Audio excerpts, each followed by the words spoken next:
Good evening. You're either watching or listening to Redwood Wonk. I'm with David Frank. My name is Eric Kirk. We're talking national political news of the day. And sometimes we have slow weeks, where we're looking for things to talk about, but that has not been the case in a long time. We're going to start off with Kamala on fire. I mean, she is campaigning and about to go on a tour through the swing states, according to Politico. She had an incredible first week of fundraising, $200 million total, made really creative use of Zoom to get literally hundreds of thousands of people. We'll talk about the white dudes for Harris, for instance, or white dudes for Kamala. There were a group of black women that got like 50,000 people on, and then they brought in white women, which was like 160,000. And then to counter some of the claims that men aren't interested in supporting Democrats, particularly a black woman Democrat, they did this white dudes conference. We'll talk a little bit about it, but she has spoken very well in every rally she's gone to. She started off, of course, in Wisconsin with that 3,000 person rally, but yesterday she was in Atlanta at Georgia State's forum for, I believe, basketball or volleyball. Huge, 8,000 seating capacity, but there were about 2,000 people on the floor, and they had to turn people away apologetically because they just could not fit any more in. There's definitely a fire under the feet of the Democrats. People are being encouraged, feeling encouraged where they felt defeated a couple of weeks ago. And as I brought up last week, and it's happened even more, some people have invoked 2008 Obama as a exciting campaign, and young people are coming out with all kinds of really creative memes and songs, and actually even some older people. And we'll talk about Vance in the next segment, but that has certainly been a gift to the Democrats, at least as perceived by the pundits. So much to talk about, Dave. What are your highlights? Well, I think it's really interesting at the high level, but also it's really the highest level. Things like momentum and the intangible feelings of hope that we're seeing across the Democratic Party and an activist base. But I think the relative difference is even more stark, right? So it's not just that we're seeing a drastic change in tone across the country, but the momentum was going downward fast post that incident at the debate back in June. It almost seems like a whole lifetime ago.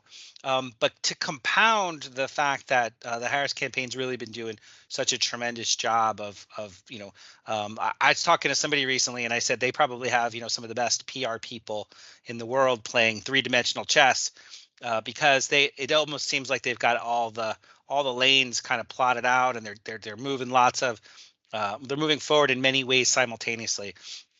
But you contrast that with what's happening on the Trump campaign, and considering that, we talked about this last week, but considering that there was an attempt on his life and that they had the opportunity to participate in the momentum bounce that usually comes out of a convention, and then appointing or selection rather of a vice presidential candidate, not only have they been relatively weaker, but in effect they've almost been shooting themselves in the foot. And like you said, we'll talk about this more in the next segment, but I think it's important to mention, one of the former Republican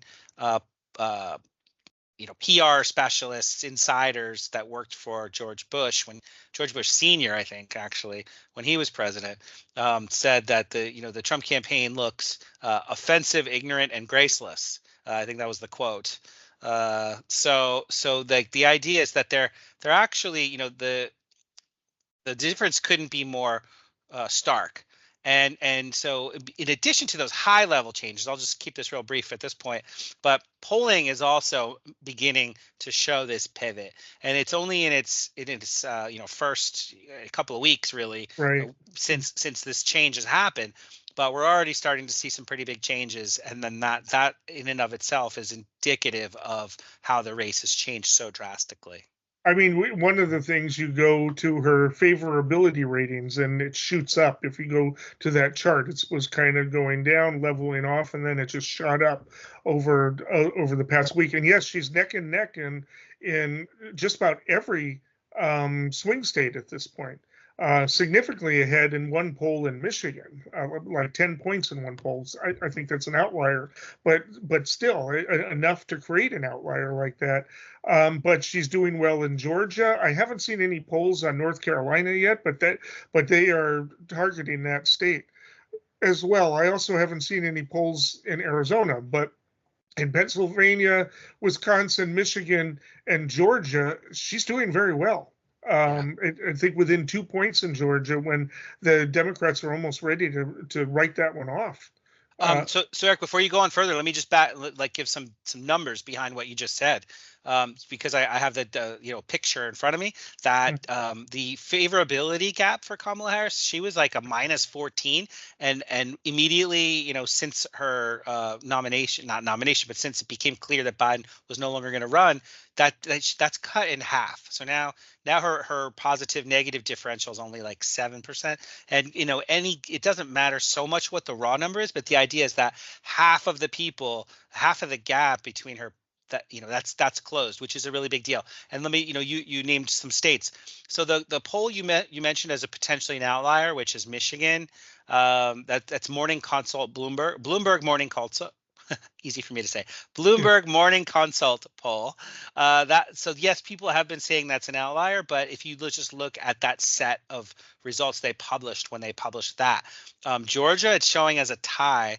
North Carolina, Trump by 2. Pennsylvania, Trump by 4. Each of these represents a momentum of between like 1 and 6 points towards Harris. So whether you look at it nationally or whether you look at it from the battleground perspective, they're seeing at least a 3-point swing compared to what Biden was doing nationally, and then similar changes in the important states where most of the contest is going to be held. And Fox News had her up by 4 in Pennsylvania. So the polls are kind of all over the place. They're probably trying to catch up. I'm not sure which poll it was of Michigan, but they polled about 600 people, and slightly under 100 of them were Black, and 82.1% of them supported Harris. About 12% supported Robert Kennedy Jr. Zero in that sample of Black voters support Trump. And so it's either those two are undecided or maybe another candidate. But that's mind blowing. And we'll talk probably in the third segment about how those numbers could even go down. I mean, you can't go down from 0, but in terms of the numbers of people supporting of Black people supporting Trump, but yes, she is doing really well in the polls. I mean, basically a statistical tie in almost all of them. Within the margin of error. Very few polls are outside of the margin of error, but and nationally, within the margin of error, some have her up a point or two, some have him up a point or two. Rasmussen has hit Trump up by 7, but Rasmussen doesn't really become accurate until like the last week of the election campaign, when all of a sudden they realize, oh, we better get closer to the rest, or we're going to lose our 538 rating, right? But but other than that, I mean, it's just going well for her. And I want to point out that in one of those polls, she actually came out higher favorable than unfavorable, which is rare these days, because usually unfavorable for anybody, even if you're doing okay, is at least a little bit higher than your unfavorable. I mean, we are so polarized that way. And that I think it was 43 to 42%, which means, I guess that would be about 15% or something like that, undecided, as to whether she's favorable or not. I mean, that's a lot of room to maneuver in. And I mean, she's not making any gaffes. She's right. been known to do that, to say things. I mean, she is a much different candidate than she was in 2020. I mean, night and day. Absolutely. And you think about it, it makes sense that people will rise to the occasion when they need to. History has a way of, highlighting when people can pivot the way she appears to have done. There's going to be some ups and downs and Yeah, of course, but I think that where we find ourselves, there's a couple more things I'll point out, which I think at the margins are making a pretty big difference. We don't have to read into it too much, but when you compare like the multi-candidate race or like people call it the three-way race because the other candidates have so little support, but basically it means when RFK Jr. is in the mix, he's actually lost about half of his support. yeah, And the cut is that most of that is actually going back towards Biden, and it's Freudian slip going towards Harris. yeah. Basically Trump's not benefiting from RFK's No, decline. So that's one thing. And then just to kind of flesh that out a little bit, there was a New York Times Sierra poll where they're asking people what's the most important issue for you in helping you decide how you're going to vote. And when it comes to Democrats, the economy is almost in a statistical tie with abortion and the state of democracy. So there's a lot of Democratic, party. When I'm talking about Republicans, often I'm saying they do a lot of team building, a lot of party building. There's a lot of that's happening at the Democratic side. On the Democratic side, when it comes to abortion and state of democracy, they're trying to rally people and give people something to fight for. Well, for those people, Democrats, self-proclaimed Democratic likely voters, they're saying the economy is equally important.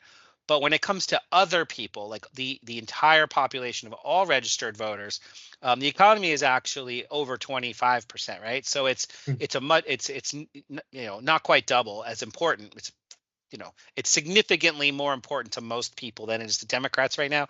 And when you look at right. undecided voters, it's somewhere in the middle. But basically, there's very little for undecided voters. Like there's very little motivation to protect women's right for abortion.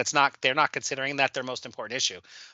State of democracy, corruption, they're not considering that their most important issue. That's like way down near the bottom.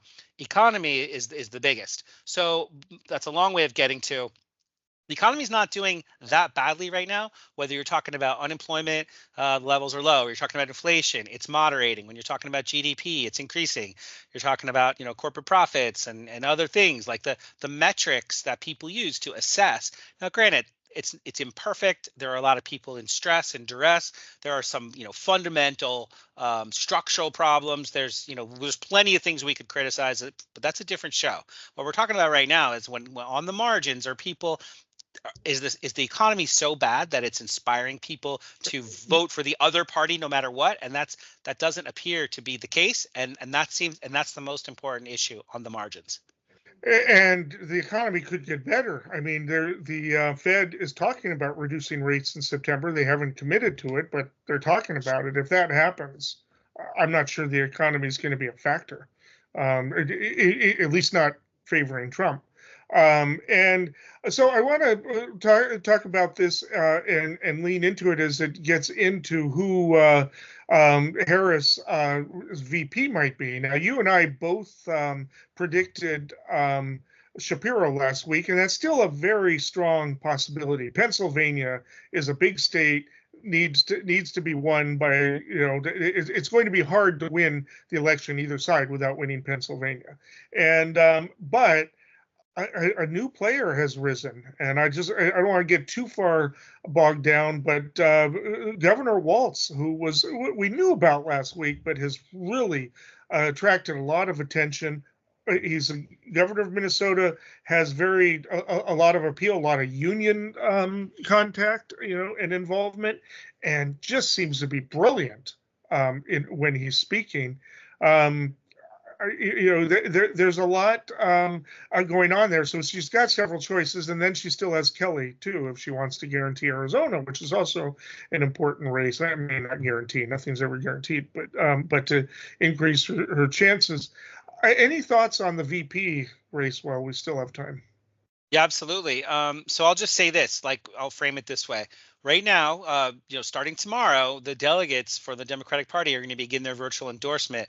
Then next week, there's going to be this VP selection announcement, presumably on Tuesday, national tour, and then the convention, August 19th through 22nd. So there is this opportunity for increasing momentum and just to build and build over the next 4 weeks. So the question is like, how do we imagine that there's going to be that this vice presidential choice will best or most benefit the ticket ultimately, so that Kamala Harris would be the next president. Almost everybody is saying that it ought to be a governor because of the proven executive experience.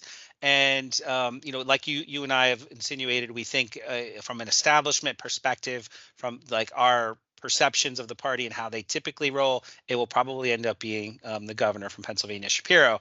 But I'll just comment on this. I think Governor Walz is like the progressive candidate wish list, the top of the wish list, with Bashir being a close second, because he only had one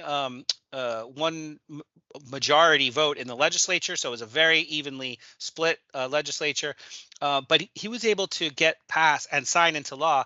If I counted properly when I heard the list, it was like over a dozen progressive priorities, and that means that those things those issues have traction. In a nonpartisan way. When you're talking about things like paid family leave, paid sick leave, we don't have to go down the whole list, but there's a whole set of things that are pro-family and that they ought to be nonpartisan. And it's just a proof of concept, this governor. But not only that, he's such a straight shooter. He speaks amazingly well, and in a way that is relatable. Whereas some of the other people might not be as relatable. So we can talk more about that. Like for example, Governor Shapiro. People say, oh, he sounds like a little, too much like Obama's cadence that he's mimicked. He seems insincere. So we we'll need see. to move on with that. And just to point out too, Cooper and Whitmer have left that race. So it's just the people you named. We'll be talking about it next week, obviously, because we will know the VP selection.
Okay, J.D. Vance.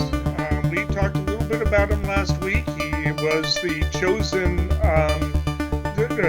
person to be the vice president, and Republicans are having buyer's remorse with him. Comments he's made recently, comments he's made in the past, they're coming to haunt him. He's not handling it very well.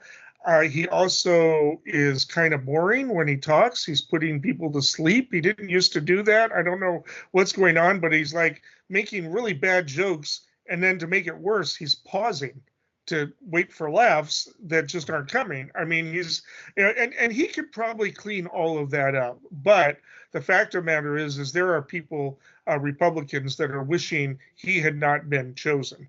Ben Shapiro is saying that, citing some obscure RNC rule that suggests that that Trump can replace him, and there's pressure to do that.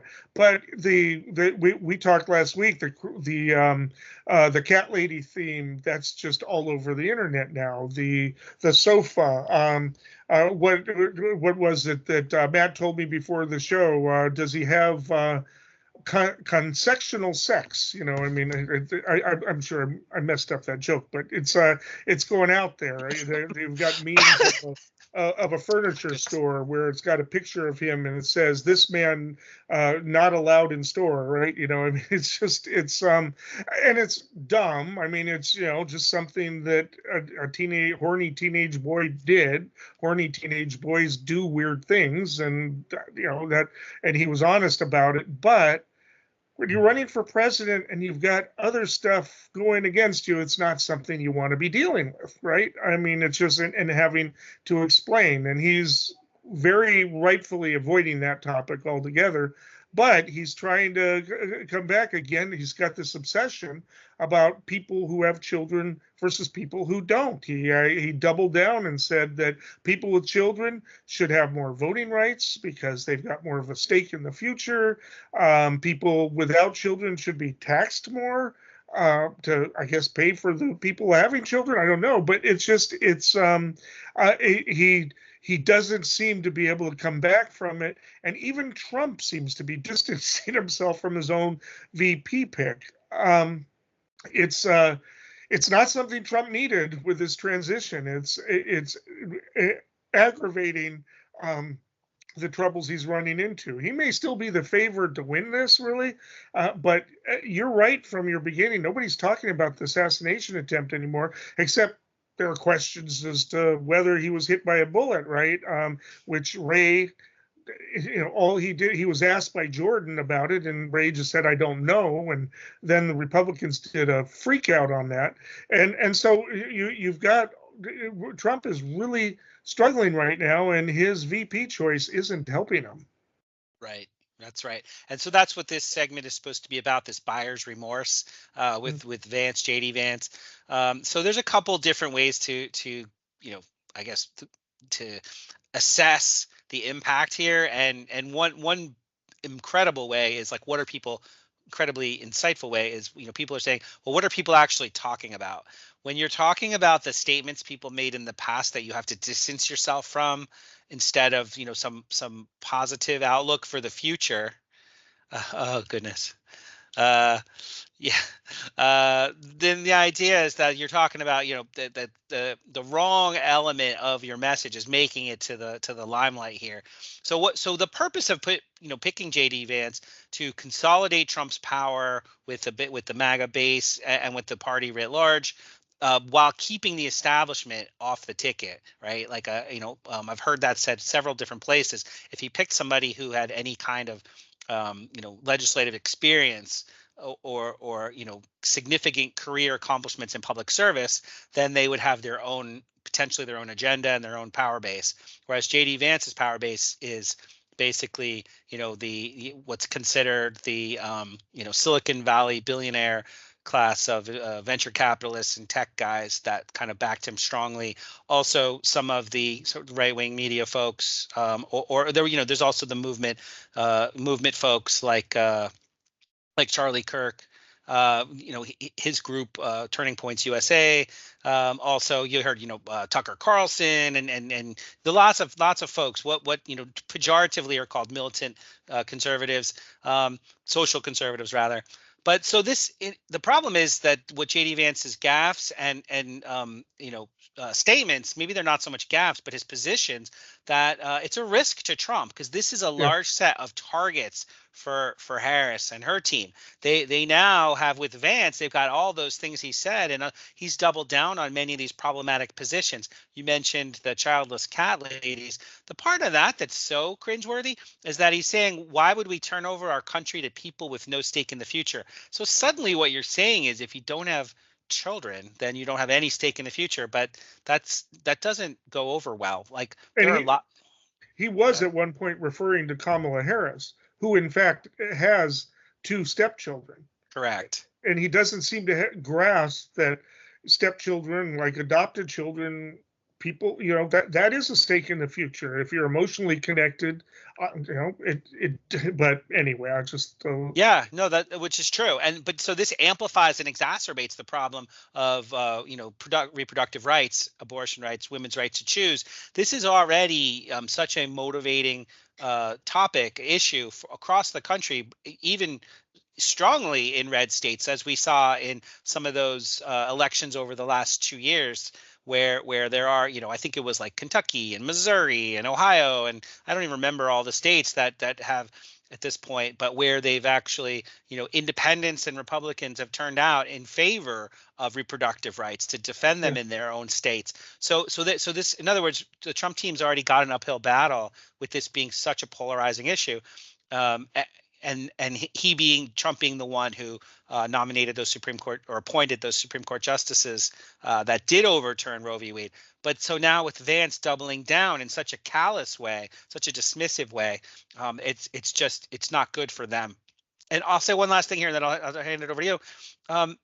Even Vance in his speeches right now, like he's given one today. I haven't heard how it has gone down, but they're just not going over well, even with the base, even with the staunch people who support Trump. He's saying things in a way that just does not connect. So in effect, people are calling him, they're saying he's not charismatic, he's excessively cringy, and it's the wrong look for Trump's team. I mean, it'll help him win Ohio, maybe. That's that was a bad choice. I'd heard a rumor. I don't know if you were the one who told it to me last week or somebody else, but that Trump was actually leaning towards Burgum, and his sons Don and Eric actually berated him into choosing Vance. I don't know if that's true or not. I haven't been able to find anything to verify it, but I mean, if that's the case, man, that's going to be source of family arguments. It is. Yeah, I was gonna say I'm not the one who told that to you, but I also saw that in at least a half dozen places. So that's definitely making the rounds. I mean, again, this was crucial. Now, maybe, he just thought he had it in the bag anyway. But I mean, for whatever reason, the switch to Biden has just completely caught them by surprise. And we'll talk a little bit about that in the next segment as to how they can't even focus on a line of attack. They haven't put together. They're just randomly doing things and hurting themselves with it, including Vance and all the things that they're saying about her. And it's starting to. I mean, okay, it's Monday morning quarterbacking. It didn't seem like the worst pick in the world back then. But did they vet him? Did they have a plan to deal with the couch issue or the cat lady issue? They didn't. They're just, it's like they're completely flat-footed. That is very unusual for Republicans. It just tells me that maybe Trump has purged all the professionals out of his campaign and he's just got sycophants. I mean, it lends strategy, it lends credence to that. Also, bad decision going to the Black Journalists Convention today. We'll talk about in the next segment. I mean, I wouldn't be surprised if there are going to be some firings over the next week or so. But is it because he's listening to them or not listening to them and doing whatever he feels like? We don't know. So what I was going to say, sorry, I almost interrupted you there. Even when I was making the prediction that he was going to pick J.D. Vance, I was using basically the prism of, well, try to think like Trump, try to think like his team. And one of the benefits, one of the strengths I thought of J.D. Vance was that I thought that Trump felt that it gave him street cred with a certain population of conservatives, that rural conservatives that Trump considers part of his own MAGA base. But it was a blind spot for me because in the last week, I actually came across, and I apologize for not remembering her name, but as a podcaster from Appalachia, and she and she basically hammered J.D. Vance, and she just said, look, anybody from Appalachia, we all know ... And she just went down she tore him down about how everybody who's actually authentically rural working class folks, they know that he's an imposter. And that was not on my radar. And I'm like a political junkie, and I read a lot of these things, and I listen. So if, Trump doesn't read and Trump doesn't, he just feels. Yeah. So maybe that feeling was in the air, but it was misplaced. No, And Go ahead. there's a meme too, just on that line of Vance with Sarah Palin's hair saying, "I can see Appalachia from my house." Yeah. It's just, Yeah. I didn't know. I didn't know how poorly Hillbilly Elegy was received, and maybe that's a blind spot on my part. But live and learn. So the last thing I was going to say, I know we probably are getting pretty close to our time, is that the question really is at this point. You mentioned I think Shapiro yeah. saying that they could replace him. I looked it No, up. no. Ben I think Shapiro. I it thought was you said Ben Schumer. Shapiro. Schumer said, Okay. yeah. Sorry. So I thought I heard you say Ben Shapiro, but anyway, I looked Oh, it up. Ben Shapiro. Yeah, not Yeah, Gov. Yeah, yeah, Ben Shapiro said that. yeah. Yeah. So I looked it up. The RNC has a rule called Rule 9, which in effect says that all they have to do is formally reopen the convention, convene a call of the executive committee, pick whoever they want, vote on it, and then close the convention. So they have it in their power to replace him, but that would basically be an admission of the error. And I think just as if you look in the mirror, the rear view mirror at how Trump rolls, pretty much the last thing he's going to want to do is replace him, I think. So instead, he's actually going out and saying, hey, this guy, he's very pro-family. He's got the support of people that are pro-family. And even when he spoke to a Christian group, I think he was saying, we could talk about this later, but he said something like, "Oh, if you vote for me now, you'll never have to vote for me. You won't have to vote for me in 4 years. We'll fix it so good." But one of the things he said when another statement that he made when he said that was, he was basically like saying, you Christians are my people. I'm not Christian, but you all are MAGA, basically is what he was saying. Yeah. So I think he thinks that they're simpatico, and that more to the point that JD Vance has some popularity with them, and he's authentic, just like Mike Pence. Well, not Right. just like, but Mike Pence was authentically, conservative Christian, and I think that he benefits from proximity to people that have actual street cred in that group. Yeah, I mean, today in the interview that the disastrous one for Trump, he was asked, "Well, do you believe Vance is qualified that he could take over if something happens to you?" And Trump's completely self-centered response was, "Well, the vice presidential candidate doesn't necessarily help you win the presidency." It's just repeating what his last advisor said to him, right? It's maybe a big deal for a day or two. You can see how it's a big deal for Harris right now because everybody's wondering how she's going to pick. But basically said it doesn't really matter who the vice president is, and probably implied in that I'm not going to die, so don't worry about it. It was just completely tone deaf there. And the fact of the matter is of all the people on the so-called short list, there's not a bad choice among them. Any one of them would be a good choice, even the two who left. I mean, it's just it's going to be night and day, and we'll find out whether or not that debate is going to happen. I mean, I'm questioning whether or not Trump is going to want to debate Harris after today.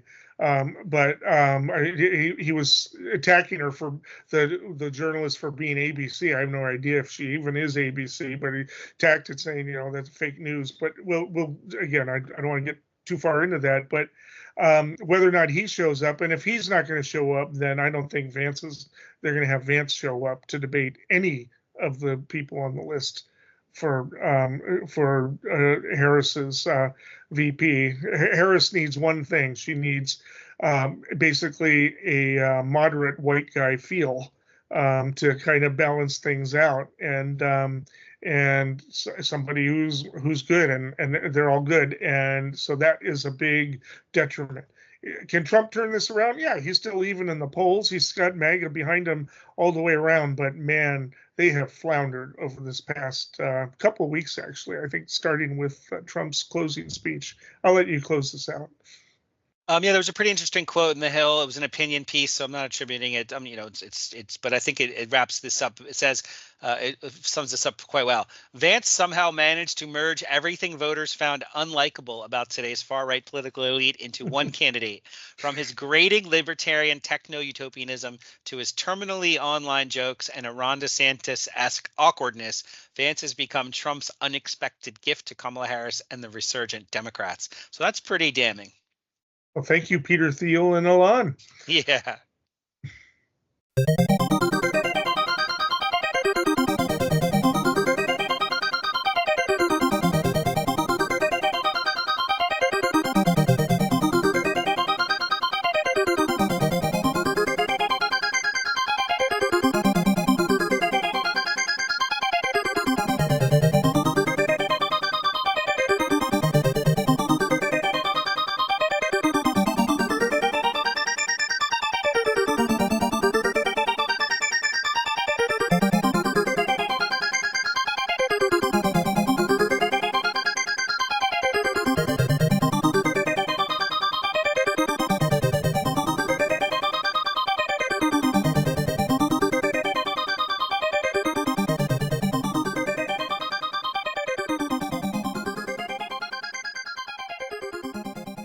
So the Democrats and his opponents, actually Republican opponents, have tried many ways to attack Trump. And in many ways, he's been kind of Teflon. He's been attacked as racist, sexist, authoritarian, a buffoon, nobody taking him seriously, and a number of different attacks. Attacked for his businesses, for his criminal convictions that right now nobody's really talking about. That'll change, and for a number of things, but really nothing has landed. There hasn't been any real tough punches against him and the movement. Democrats and progressives are afraid they're trying not to be too condescending, trying not to be too approach like they're looking down the demographics of poor white people that they're even trying to attract to some degree. I think they could do a better job, but they and all of a sudden, I'll let you quote Governor Walz in a minute, but all of a sudden the term weird has seemed to have resonated. It's become multiple memes, and it's a way to describe them that just seems to, it's one thing to call them crazy, it's one thing to call them ignorant or fascist or whatever, but weird just seems to have resonated. And maybe J.D. Vance is helping with that, but also the scrambled attacks against Harris, DEI hire, that she slept with Willie Brown and to move up, the knee pads, the attacking her as being black, as not being black. Is she Indian or black? She has to make up her mind. I mean, that came out today in Trump's office. And one of the things I forgot to mention about Vance is he's also on record as attacking Simone Biles. Why? Because she dropped out for a while and came back and won a gold medal. I mean, it just, and so the term weird is something that is resonating with people, not within MAGA, obviously, but people who are out there. But I even saw an interview with a Republican today saying, I don't think I'm going to vote for Harris, but it seems like the Republicans are trying to make me like her. I mean, they're criticizing her for laughing. I mean, yes, it's an over-the-top laugh, but you can't attack people because they laugh because they really enjoyed themselves. That's going to backfire because it's backfiring with me. And it's just, again, attacking her for laughing is weird. Anyway, I'll let you sort of take over and talk about how this has become a thing. I don't know that it'll last, but it's certainly working right at this moment. Thanks for that setup. Yeah, so I mentioned this last week because that was the first real exposure that I had to Governor Walz within the last 2 weeks, where I would like we talked about this all started. So he went on, I think it was MSNBC, but I saw it on YouTube, so I'm not 100% sure on the actual venue. But he just came across and presented so clearly, connected so solidly. His quote was, these are weird people on the other side. They want to take books away. They want to be in your exam room. That's what it comes down to. And don't, get sugarcoating this. These are weird ideas. So that's the main quote. But then he kind of went on to say, how you need to contrast this with Trump and Vance's vision. And he said, they think it's about hate. Things that work in small towns, mind your own damn business. And he said their robber baron mentality has gutted small communities. People want to treat public service workers with dignity, not tear down the government in the name of profits and lower taxes, right? So he's basically saying that it's a fundamentally different way of looking at the world. One is you want, public services for the benefit of working people and families, small businesses, but you've got another approach that just is divisive, condescending, harmful. So that's the big takeaway. Yeah, no, it is. But what it reminded me of is years ago, I was listening to Eric Foner. He is a lefty historian, son of Philip Foner, of Communist Party ties. But Eric Foner was more of a new lefty, and he described the how slave owners, how the Confederacy became unpopular in the North.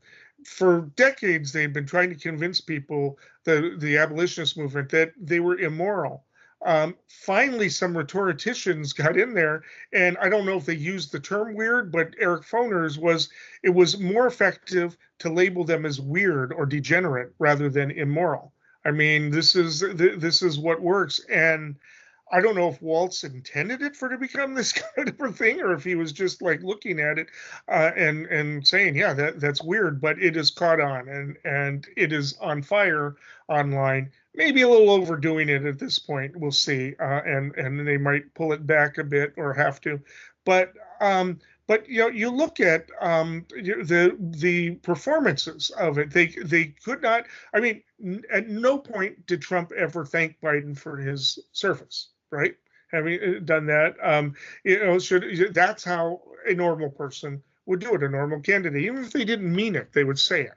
Pardon me, Trump couldn't even get that out. Oh, the worst president in history, blah blah blah, and so he gets into this.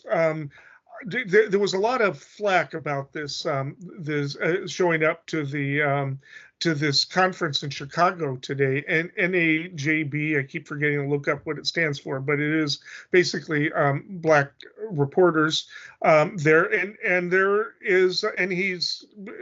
was a lot of flack. There were people who actually decided not to show up because they were platforming him. Right? They just thought this was ridiculous, and he was showing up in person. Harris was appearing by Zoom. Trump claims that he was told that he couldn't appear by Zoom. Anyways, there he is on the stage. Probably shouldn't have showed up there, period. But I have to wonder if he's believed his own rhetoric, that Black people love him.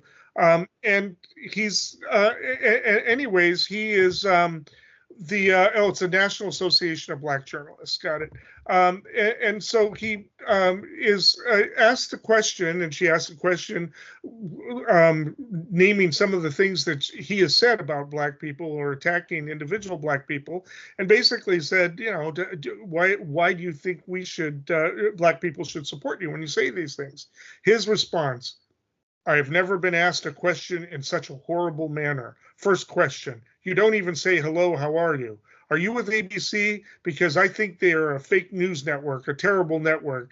Translation of that is, I'm not debating Harris. At least in the moment he was thinking that. And then he talks about Harris saying she happened to turn Black. She became a Black person. I did not know that she was Black until a number of years ago when she happened to turn Black, and now she wants to be known as Black. Is she Indian or is she Black? As if you can't be both, right? I mean, it's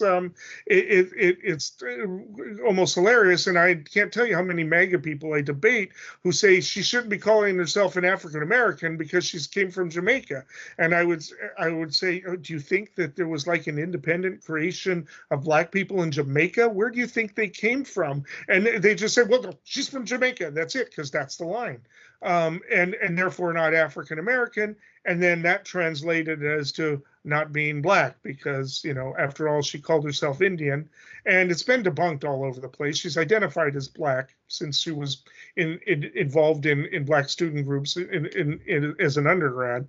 But the idea that you can't embrace both is just it seems to be the line. It's a weird attack, and that just he seems to be playing into it between that and Vance. Dave?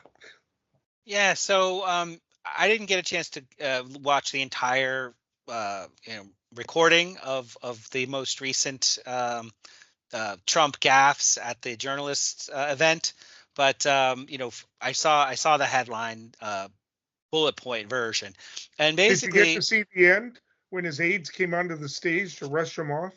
No, they knew. Probably, I'm sure they knew it was running terrible, going terribly for him. But I mean, it was combative. The entirety of the tone of the specific criticisms were dismissive of basically the room. He was not reading the room whatsoever. He was coming in there and saying like, I'm good. I'm the best person to be representing Black Americans because I want to close the border and save jobs. And because he was asked like, what are Black jobs? And he's like, they're jobs that people hold. And so he's like, all jobs, like he just didn't have an answer. And he wasn't there to have answers, to have substantive policy issues or defenses.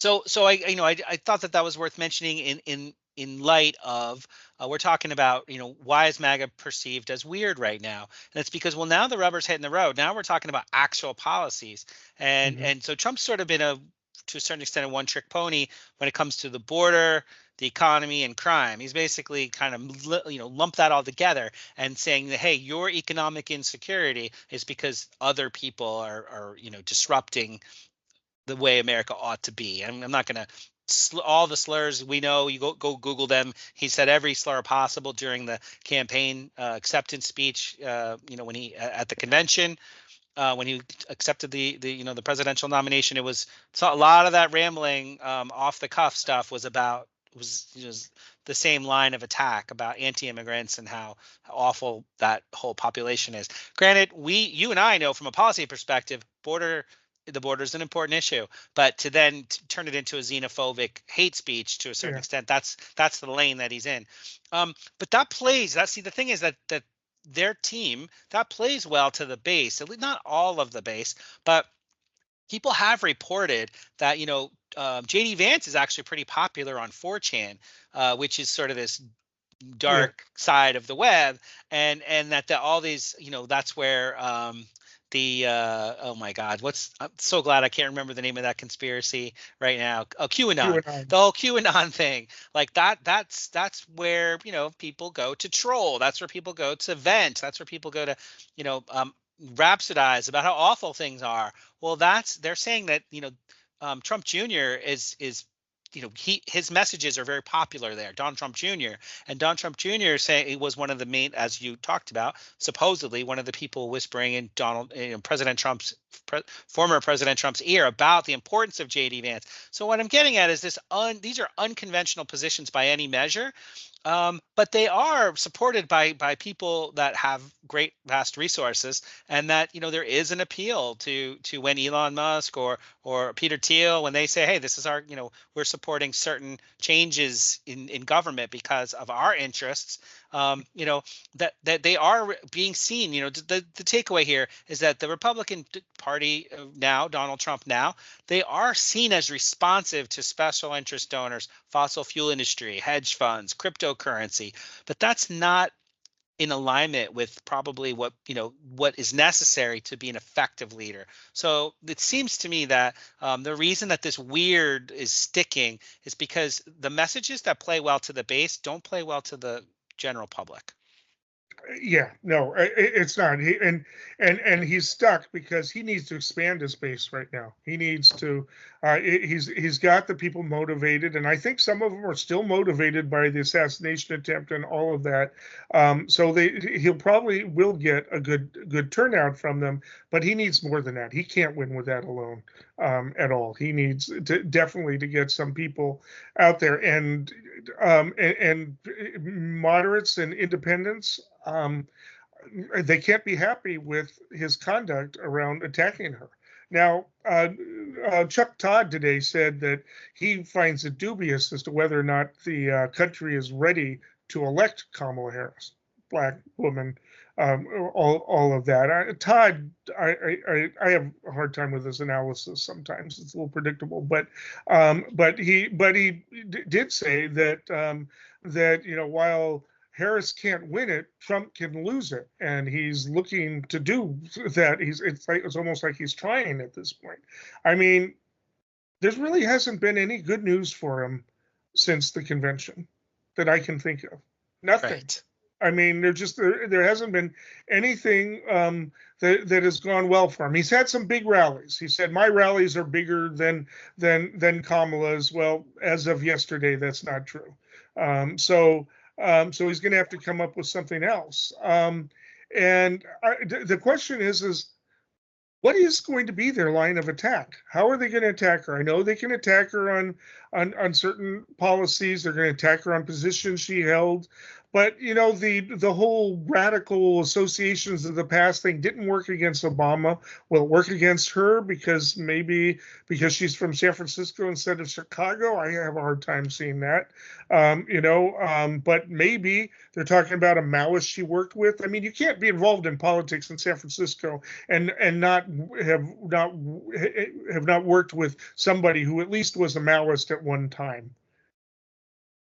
I know we have minimal time again. I'm sorry to keep saying that, but the things that work against Kamala Harris as candidacy that are that would be off-putting to progressives and her left, they're the things that give her more credibility and are more support from her right. And that's really where, I wish it wasn't the case. I wish she was in a position to have a big tent, highbrow leadership approach that engages on ideas, the merits of ideas as individual ideas. But this isn't that. This is electioneering. This is building a coalition, and her coalition, she's pretty solid to her left, where she obviously, her team knows that she has to defend against criticisms that she was too far to the left, which means she has to signal to the right.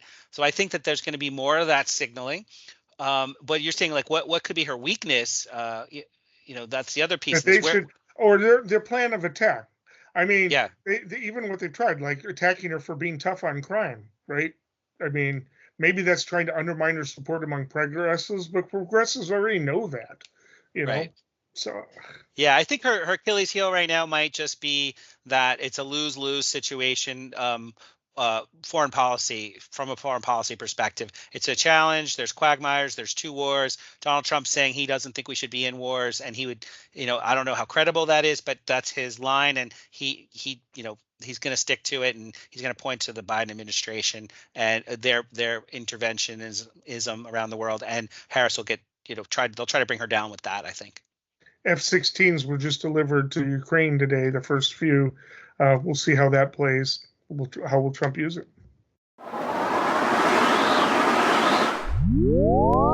Eeny, meeny, chili beany, the spirits are about to speak. Are they friendly spirits? Friendly? Just listen. All right, this brings us to predictions. Dave, what do you have for us?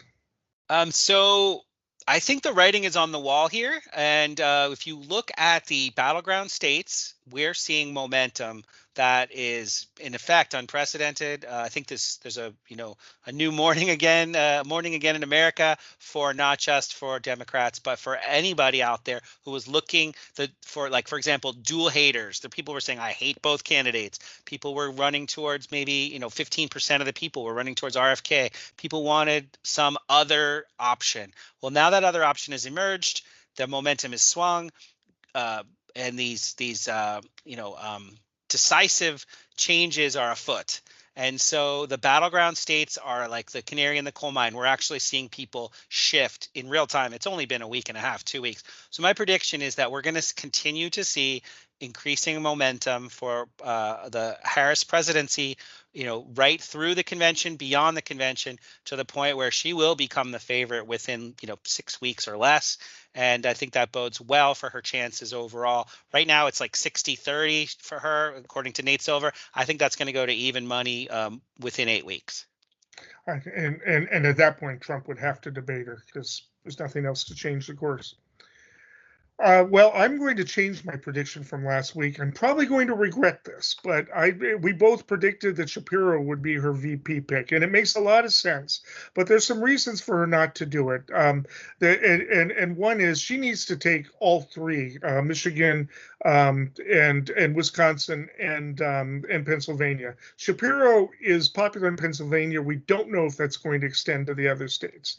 But Waltz, who we've been talking about, has just wowed people, has and probably has an appeal throughout the region because of his contacts, his labor contacts, and also his economic policies are to the left of Bernie, but he doesn't present them that way. He comes across as a moderate. He doesn't use the word socialism, right? So I am thinking, just because I think it's the smartest choice and they really need to play for the whole Midwest, Kelly has some problems, including with the progressives and unions, by the way, and also they can't afford to lose them in the Senate. So my prediction is switching. I'm fickle. I'm probably going to regret it. It'll probably be Shapiro now for sure, but I'm switching to Governor Tim Waltz as the VP.